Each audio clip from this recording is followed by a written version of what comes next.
leur réunion. Alors, lorsque tu te couches, tu t'endors et tu te réveilles, sache que c'est la grâce de Dieu. Alors, dans leur pensée, ils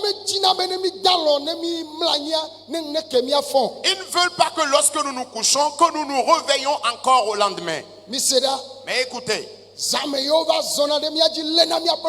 dans la profonde nuit qu'ils avancent sur nous pour saisir nos âmes. Ils transforment nos âmes en chèvres, en poules, en porc, ou encore en un animal que bon leur semble. Ils vont te tuer. Et lorsque tu meurs, ce serait fini pour toi. Ils vont venir à tes funérailles et pleurer encore. Toi, tu ne connaîtras jamais la source ou l'origine de la mort. Écoutez le témoignage de ce frère.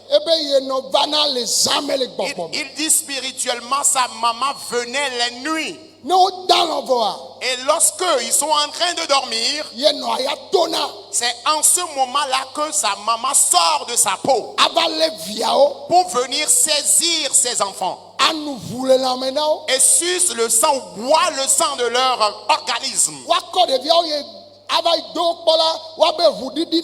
Et lorsqu'on fait l'analyse, on constate que le taux d'hémoglobine a chuté. Et les analyses ont toujours lieu. Les médecins vont dire qu'ils ne comprennent rien. Tu vas dépenser de l'argent en vain. C'est ce qu'ils ont l'habitude de faire de tes enfants.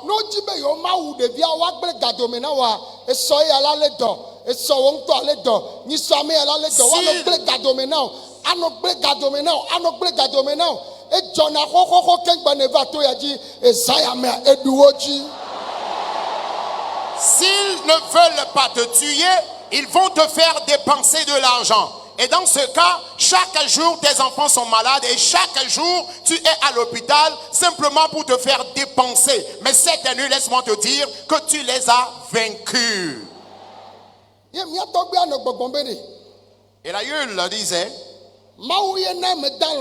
que c'est Dieu qui a permis à ce que je me couche et que je m'endors. Parce que toi, l'Éternel, est mon soutien.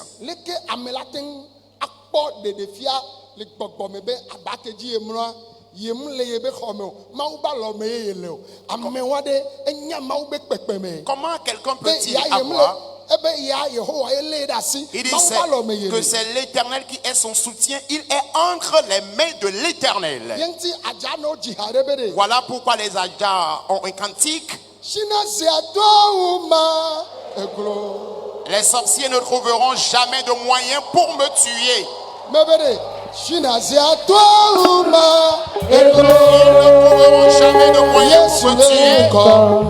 Jésus est devant, il est derrière, il est à droite, il est à gauche.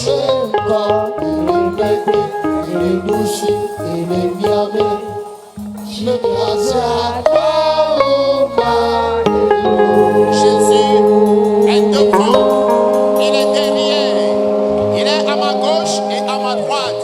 Le sorcier ne trouvera jamais de moyens pour me tuer. Dieu, je suis entre tes mains, je suis entre tes mains pour toujours. Je suis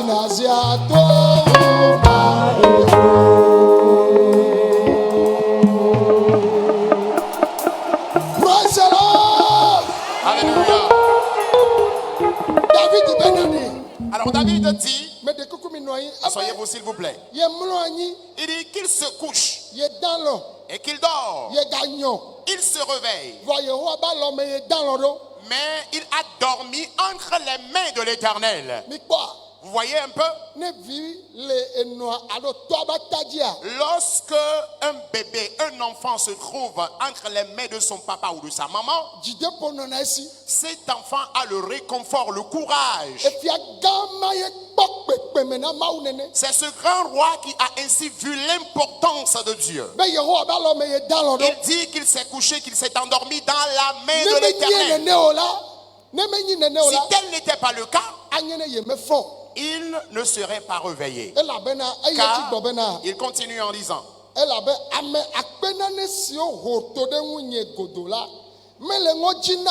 dit, je ne crains pas les myriades de peuples qui m'assiègent de toutes parts. Des myriades de peuples qui tiennent des réunions. Comme quoi il doit mourir. On doit l'enterrer. On doit t'oublier.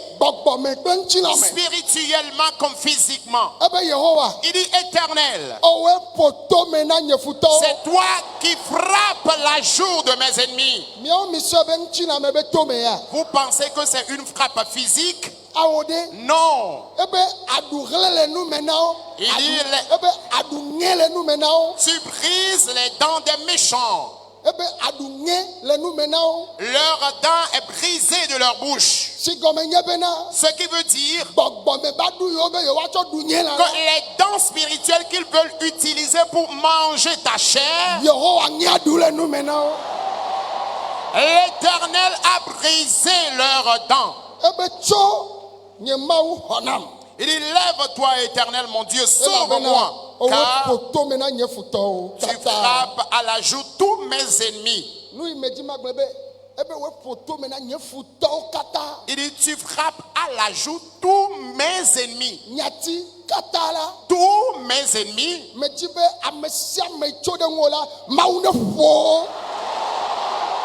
Je voudrais me baser sur cela et te dire que tous ceux qui se lèvent contre toi, que Dieu les frappe. Dieu n'a épargné personne. Il les a tous englobés. Tous. Dans ton village. Dans ton service. Dans ta belle famille. Dans ton église, les méchants de tout genre qui ne veulent pas que tu aies la paix, qui ne veulent pas que tes enfants aient la paix, que l'Éternel les frappe, que l'Éternel les frappe, que les personnes bénies disent Amen. Réponds Amen. Plus fort, Amen. Hallelujah. Amen.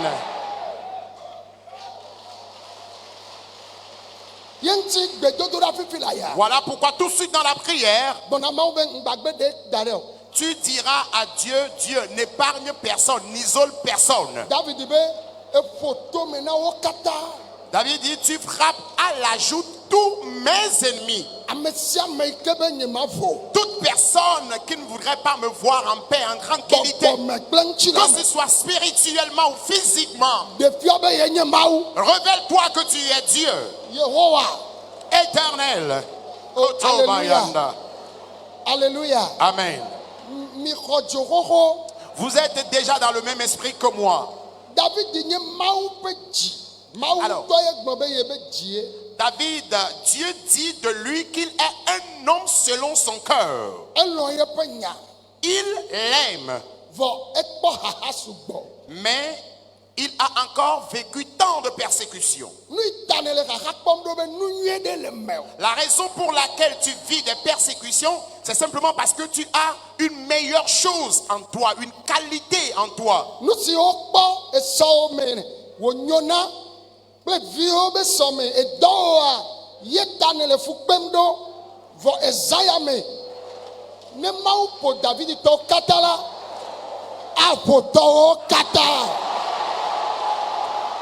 Ces méchants qui ont vu ton avenir, radieux, c'est eux qui se sont levés contre toi et c'est la raison pour laquelle tu es en train de souffrir. Mais si Dieu a pu frapper à la joue tous les ennemis de David, cette nuit, il frappera également tous tes ennemis.